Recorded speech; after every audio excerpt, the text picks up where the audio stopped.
يا ويلها هتكت عرض أهلها. طالبة في الكلية المتوقع أنها إذا تخرجت وحملت الشهادة ستصبح معلمة للأجيال ومربية للأطفال، فإذا هي تعصي ربها وتخالف دينها وتبيع شرفها وتخون أهلها وتخلع حياءها. فإن لم تكن أمينة على نفسها فماذا يرجى منها؟ في يوم الأربعاء ومع نهاية الدوام في الكلية أخبرت صاحبتها التي تشاركها البحث أنها لن تأتي يوم السبت ولكنها ستحضر يوم الأحد. لقد خططت ودبرت ستخرج مع أحد الشباب في يوم السبت، فاستعارت جوال صاحبتها للاتصال بمن ستخرج معه. خرجت وهي تظن أن أحدا لن يراها، نسيت أن رب الأرض والسماء يراها. في صباح السبت مع دخول الفتيات إلى الكلية أنزلها أهلها عند الباب وكلهم فخر وثقة. أنزلوها ظنا منهم أنها ستكون في الكلية لتتعلم وتتخرج وتنفع نفسها وقبل ذلك تنفع أمتها. هذه الأمة الجريحة التي هي أحوج ما تكون لفتيانها وفتياتها، بدلا من أن تتوجه إلى بوابة الكلية اتجهت إلى سيارة الشاب الذي كان ينتظرها. لفت ذلك انتباه حارس الكلية فميز السيارة ومن فيها، وأخبر أمن الكلية بذلك فقالوا له ترقب رجوع السيارة ظهرا وقت الانصراف. سبحان الله، وصلت الجرأة بالبنات أن يركبن مع الشباب دون تردد أو حياء.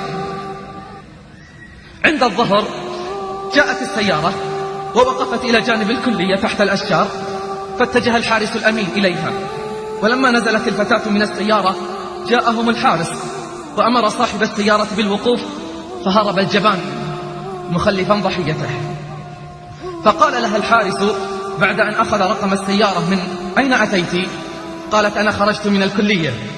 فقال الحارس إذن ارجعي إلى الكلية.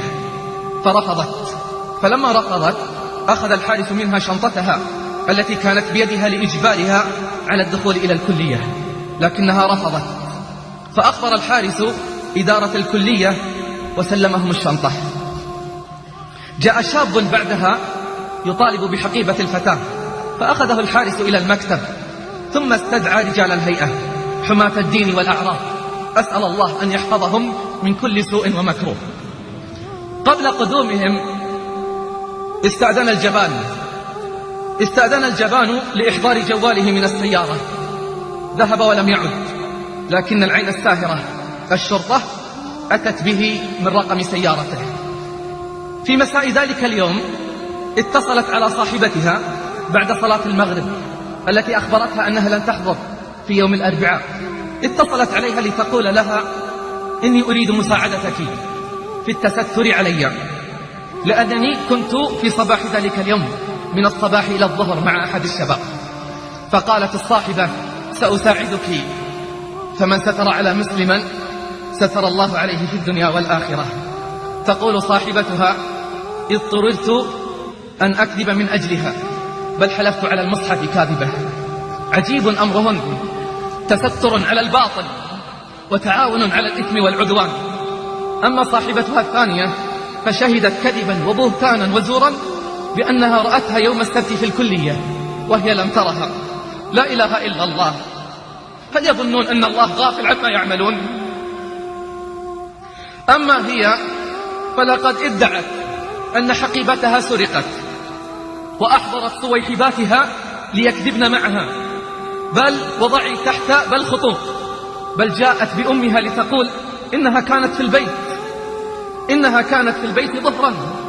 تقول في التحقيق أقسم بالله العظيم وأمام المصحف الكريم بأني كنت متواجدة يوم السبت الموافق كذا وكذا داخل الكلية من الساعة 7:30 وحتى 12 ظهرا، ولم أخرج من الكلية، والله على ما أقول شهيد. حسبي الله ونعم الوكيل. جعلت الله أهون الناظرين والسامعين إليها. قامت الهيئة بدورها، وقام رجال الشرطة بدورهم، وجاءوا بالشاب، ولا يحق إلا الحق.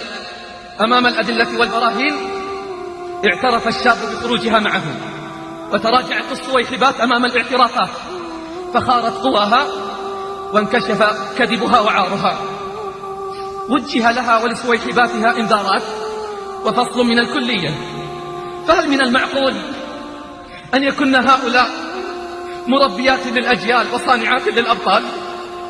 المأساة الكبرى حين جاء أبوها إلى الكلية بعد استدعائه ليوقع على إنذار الفصل. جاء مطأطئ الرأس شارد الدهن، دموعه على خده، تقول: رجعت مع والدي وأنا أتجرع قصص الموت والألم والسهام الجارحة. لم يتكلم معي طوال الطريق، لكن نظراته الصامتة تلاحقني وكأنها تقول: لقد أجرمت بحقك وحقنا، لقد شوهت ولطخت سمعتنا، إنا لله وإنا إليه راجعون. ومثلها من الغارقات كثير. وقفة. إنا لله وإنا إليه راجعون. ومثلها من الغارقات كثير. خرجت تمزق مع الصباح حجابها، قد قصرت بين الأنام ثيابها. خرجت وكل الهائمين تجمهروا، صرخت وجمع العابدين أجابها. يا ويلها هتكت عرض أهلها، قد أرخصت يوم الخروج نقابها. يا ويلها هذا العفاف تدوسه، قد ألصقت رأس الوفاء ترابها.